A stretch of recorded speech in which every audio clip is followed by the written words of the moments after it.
brought to you by Hire and ITIL. Better stick around if you want it. You gotta prove it. Let me do it.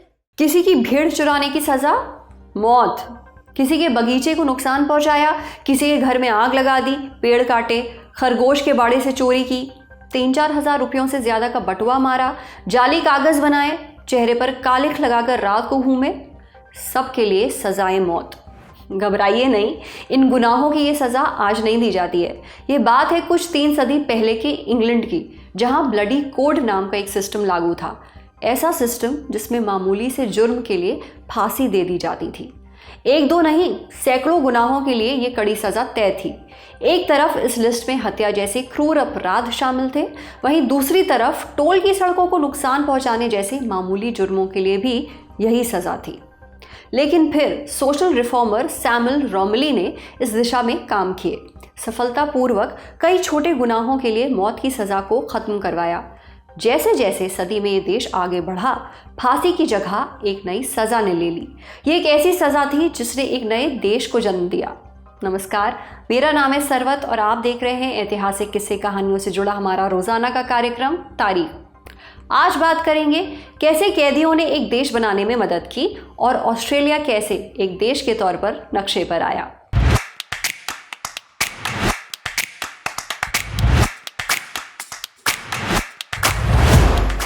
कैदियों और इस देश के नाते को समझने से पहले एकदम शुरुआत से कहानी समझ लेते हैं। ग्रीक फिलोसोफर एरिस्टोटल का कहना था कि धरती के उत्तरी हेमिस्फीयर में अगर जमीन है तो फिर इसे संतुलित करने के लिए दक्षिणी हेमिस्फीयर में भी कोई भूभाग होना ही चाहिए। हालांकि एरिस्टोटल का लॉजिक इतना सही नहीं था, पर सच में यूरोपियंस के खोजे जाने से पहले भी धरती के दक्षिणी हिस्से में मौजूद ऑस्ट्रेलिया में लोग रहते थे। बताया जाता है कि ऑस्ट्रेलिया के पहले मूल निवासी कुछ 65,000 साल पहले यहाँ आए थे। इन्होंने अपनी अलग संस्कृति, भाषा और आध्यात्मिक विश्वास भी विकसित किए थे। ऐसा भी नहीं था कि ये बाकी दुनिया से एकदम कटे हुए थे। इन्होंने आसपास के द्वीपों के साथ व्यापार भी किया था, पर सुदूर यूरोप से इनका कोई भी सीधा नाता नहीं था। वहीं काफ़ी समय तक यूरोपियंस को लगता था कि धरती के दक्षिणी सिरे पर कोई अज्ञात भूभाग होगा और इसे टेरा ऑस्ट्रालिस इनकॉग्निटा नाम दिया गया। पर ऐसा कोई महाद्वीप मौजूद है, इस बात के कोई सबूत ना थे। अब ये गुत्थी साल 1606 में सुलझी, जब डच खोजी विलियम जैन्सजून केप यॉर्क के पश्चिमी हिस्से में पहुंचे थे। जैन्सजून के बाद कई और डच खोजी उत्तरी, दक्षिणी और पश्चिमी तट रेखा पर पहुंचे, पर महाद्वीप के पूर्वी हिस्से में पहुंचने वाला पहला यूरोपियन था ब्रिटिश लिeutenant जेम्स कुक। कुक के लिए यह अभियान आसान ना था। अपनी पहली खोज के दौरान ही कुक को परेशानियां झेलनी पड़ी। ग्रेट बैरियर रीफ के पास उनके जहाज में पानी भर गया। क्रू ने जी तोड़ मेहनत कर पानी को जहाज से बाहर निकाला, यहाँ तक कि जहाज से तोपें भी फेंकनी पड़ी। अंत में किसी तरह वो जहाज को रिपेयर कर अपना सफ़र जारी रख पाए। पर इस सफ़र में एक निराशा और थी। जेम्स कुक को पहले लगता था कि ऑस्ट्रेलिया में संसाधन भरे पड़े होंगे, लेकिन जब उन्होंने ऑस्ट्रेलिया की ज़मीन पर कदम रखा तो मामला ही कुछ और था। अपने शुरुआती दिनों के बारे में वो अपने जर्नल में लिखते हैं, हमें चूहों से बड़ा कोई जानवर ही नहीं दिखा।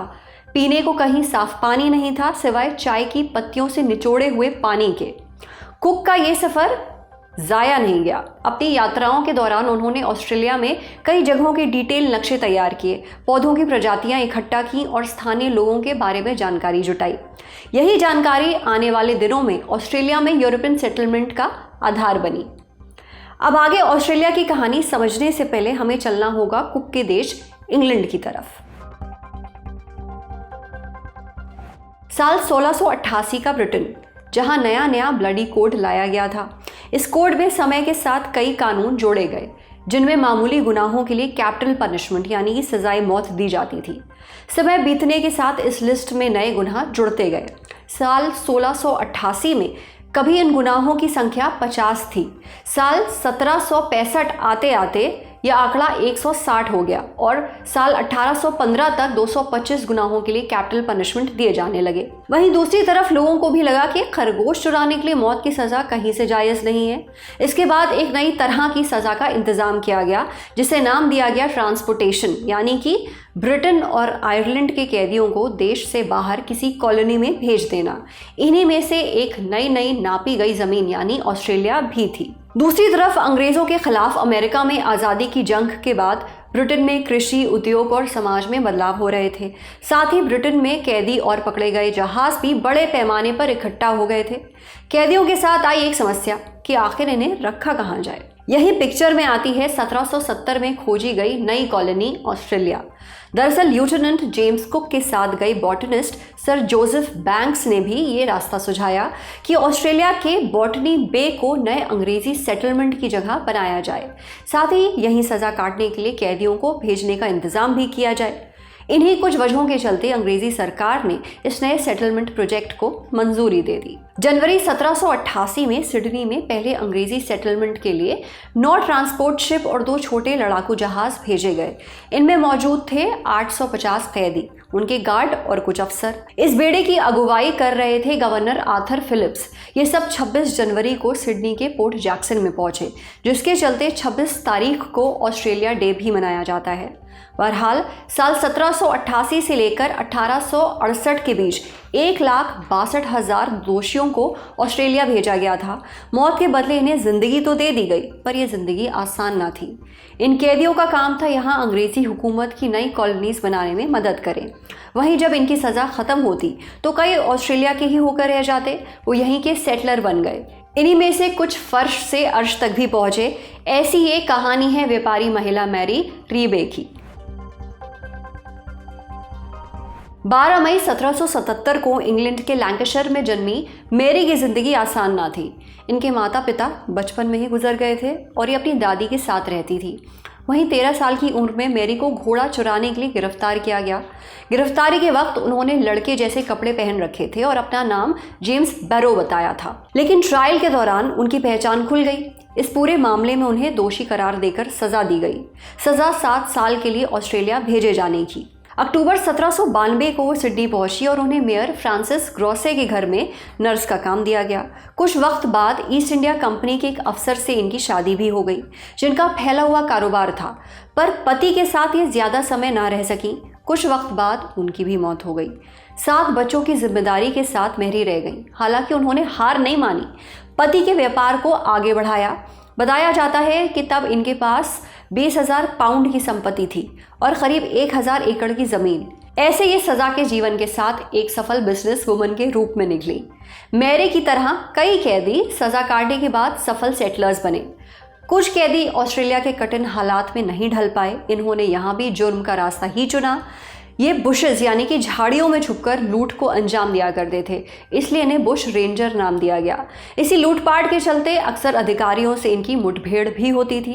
कभी कभार गोलीबारी भी हो जाती थी। अब इस नई कॉलोनी में अव्यवस्था थी, तो इससे निपटने का इंतजाम भी होना था, जो हमें लेकर जाता है यहाँ के शुरुआती प्रशासन की तरफ। साल 1824 तक न्यू साउथ वेल्स में मिलिट्री गवर्नर के पास ही सारी शक्तियां होती थीं।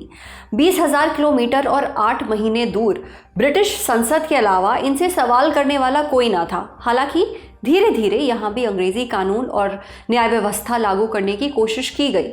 कॉलोनियों को फैलाने का प्रयास भी किया गया, पर दूसरे महाद्वीपों के मुकाबले ऑस्ट्रेलिया में रहना इतना आसान ना था।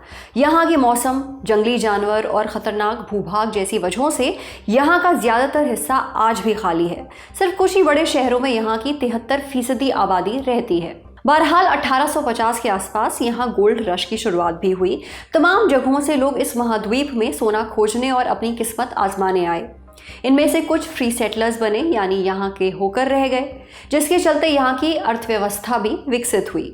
फ्री सेटलर्स की आबादी बढ़ने के बाद यहाँ कैदियों को भेजे जाने की संख्या भी कम हो गई। 1850 के ही दशक में ब्रिटेन की सरकार ने यहाँ की कई कॉलोनीज को सेल्फ गवर्नमेंट का हक भी दे दिया, माने यहाँ इनकी स्थानीय सरकार को मंजूरी मिली। धीरे धीरे यहाँ की कॉलोनी और स्थानीय लोगों में राष्ट्रवाद पनपा। साथ ही श्वेत ऑस्ट्रेलियाई लोगों के हक की मांगे भी बढ़ी। 1890 के दशक में इसे लेकर कई कॉन्फ्रेंसेस भी हुई और कॉलोनियों को मिलाकर एक संघ बनाने की बात उठाई गई। इसमें Queensland, New South Wales, Victoria, Tasmania, दक्षिण ऑस्ट्रेलिया और पश्चिम ऑस्ट्रेलिया की 6 कॉलोनियाँ शामिल थीं। 1 जनवरी 1901 को 6 कॉलोनियों को मिलाकर बना कॉमनवेल्थ ऑफ ऑस्ट्रेलिया और ऐसे ब्रिटेन के कैदियों की मदद से एक नया देश नक्शे पर उभरा। इसी के साथ आज का एपिसोड यहीं समाप्त करते हैं। इसे लिखा था हमारे साथी राज विक्रम ने। जाते जाते एक बहुत ही ज़रूरी सूचना, ललन टॉप का सालाना अड्डा लौट आया है। तारीख 22 नवंबर से 24 नवंबर तक दिल्ली के मेजर ध्यानचंद नेशनल स्टेडियम में। रजिस्ट्रेशन के लिए lalontop.com पे दिए बैनर पे क्लिक कीजिए या डिस्क्रिप्शन में दिए लिंक पर क्लिक कीजिए। बनिए 3 दिन के ललन टॉप अड्डा का हिस्सा केवल 499 रुपए में। शुक्रिया। सवाल बहुत सारे हैं, जवाब 3 दिनों में मिलेंगे। तारीख है 22, 23 और 24 नवंबर। जगह है दिल्ली का मेजर ध्यानचंद स्टेडियम और मौका है ललन टॉप के सालाना जलसे का, यानी ललन टॉप अड्डे का। पर सवाल क्या है? दिलरुबा इतनी हसीन क्यों है? मम्मी कैसी हैं? ब्राउन रंग किसने लिखा और गाड़े कहाँ थे? आइए और देश और दुनिया की नामचीन हस्तियों से मिलिए, उनसे अपने हिस्से के सवाल पूछिए और कहकहों में और ज्ञान की रोशनी में सराबोर हो जाइए, क्योंकि ये है ललन टॉप का सालाना अड्डा। और इस अड्डे का हिस्सा बनने के लिए आपको करना होगा रजिस्ट्रेशन thelalantop.com पर जाकर या डिस्क्रिप्शन में दिए लिंक पर। 499 रुपये मात्र में 3 दिनों का पास आपके लिए उपलब्ध हो जाएगा और फिर होगी भरपूर मौज, क्योंकि नाम है हमारा ललन टॉप।